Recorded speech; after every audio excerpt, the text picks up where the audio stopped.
இந்த வீடியோவில் நம்ம எதை பற்றி பார்க்க போகிறோன்னா, ரேஷன் கார்டு வைத்திருப்பவர்களுக்கு தற்போது மிகவும் முக்கியமான புதிய அறிவிப்பு ஒன்று விலகி உள்ளது. அது என்ன என்பதை பற்றியும், உங்களுடைய ஊருக்கான ரேஷன் கடை திறந்துள்ளதா அல்லது மூடப்பட்டுள்ளதான்னு சொல்லிட்டு ஆன்லைன் மூலமாக எப்படி செக் பண்ணுறது என்பதை பற்றி தான் இந்த வீடியோவில் நம்ம டீட்டெயிலாக பார்க்க போகிறோம்.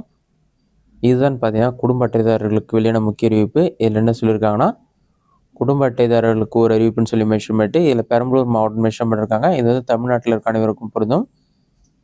பொது விநியோக திட்டத்தின் கீழ் அத்தியாவசிய பொருட்கள் பெற்று வரும் ஏஏஒய் குடும்ப அட்டைதாரர்கள் மற்றும் பிஹெச்ஹெச் குடும்ப அட்டைதாரர்கள் தங்கள் குடும்ப அட்டையில் உள்ள அனைத்து குடும்ப உறுப்பினர்களின் கைரேகை அல்லது கருவிழி பதிவினை 31/5/2025க்குள் நியாய விலைக் கடையில் உள்ள பிஓஎஸ் இயந்திரத்தில் கட்டாயம் பதிவு செய்திட வேண்டும் சொல்லியிருக்காங்க. அப்படி இல்லைனா வந்து உங்களுடைய உறுப்பினர்கள் பெயர் ரேஷன் அட்டையிலிருந்து நீக்கப்படுவதற்கும் வாய்ப்புள்ளது. இதனால் உங்கள் குடும்ப அட்டையில் எத்தனை உறுப்பினர்கள் இருக்காங்களோ அத்தனை உறுப்பினர்களுடைய பெயரும் கண்டிப்பாக வந்து ரேஷன் கடைக்கு போய்ட்டு அவங்களுடைய ஃபிங்கர் பிரிண்ட் அப்டேட் பண்ண சொல்லியிருக்காங்க.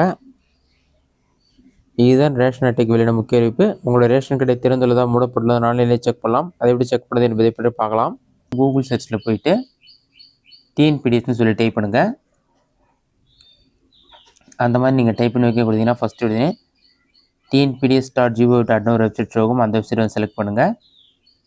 வெப்சைட் நீங்கள் செலக்ட் பண்ண ஒரு 5 செகண்ட்ஸ் ஆகும். லோட் ஐக்கான் நம்பருக்கு இந்த மாதிரி ஒரு பேஜ் ஓப்பன் ஆகும். இதிலே பார்த்தீங்கன்னா பொது விநியோக திட்ட அறிக்கைகள் ஒரு ஆப்ஷன் கொடுத்துருப்பாங்க. அந்த ஆப்ஷனை செலக்ட் பண்ணுங்கள். அது நீங்கள் செலக்ட் பண்ணிவிட்டு பாட்டமில் ஸ்க்ரோல் பண்ணிங்கன்னா மாவட்டம் பேர் எல்லாமே இருக்கும். உங்களுடைய மாவட்டம் என்னவோ அதை செலக்ட் பண்ணுங்கள்.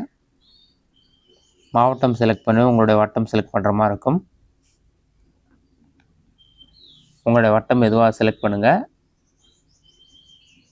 அடுத்ததாக கடை குறியீடு, கடை பொறுப்பாளர் பெயர், கடையோட பேர் இருக்கும். கடையோட பேர் தான் வந்து உங்களோட ஊர் பேர் மென்ஷன் பண்ணியிருப்பாங்க. உங்கள் ஊர் பேர் கண்டுபிடித்த பிறகு கடை குறியீட்டு எண்ணை வந்து செலக்ட் பண்ணுங்கள். அதை நீங்கள் செலக்ட் பண்ணி நெக்ஸ்ட் பேஜ் ஓப்பன் பண்ண பாட்டமில் ஸ்க்ரோல் பண்ணிங்கன்னா நியாய விலை கடை தகவல்னு சொல்லி கொடுத்துட்டு கடை திறந்திருந்தால் ஆன்லைன் சொல்லி க்ரீன் கலரில் இருக்கும். கடை மூடப்பட்டிருந்தால் ஆஃப்லைன் சொல்லி ரெட் கலரில் இருக்கும். ஆஃப்லைன் சொல்லியிருந்தால் ரேஷன் கடை மூடி இருக்குன்னு அர்த்தம். ஆன்லைன் இருந்தால் ரேஷன் கடை திறந்திருக்குன்னு அர்த்தம். திறந்திருந்தால் ரேஷன் கடையில் போய் நீங்கள் பொருட்களை வாங்கி கொள்ள முடியும். அதேமாதிரியே கைரேகை பதிவு செய்ய மாதிரி தான் பதிவு செய்து கொள்ள முடியும்.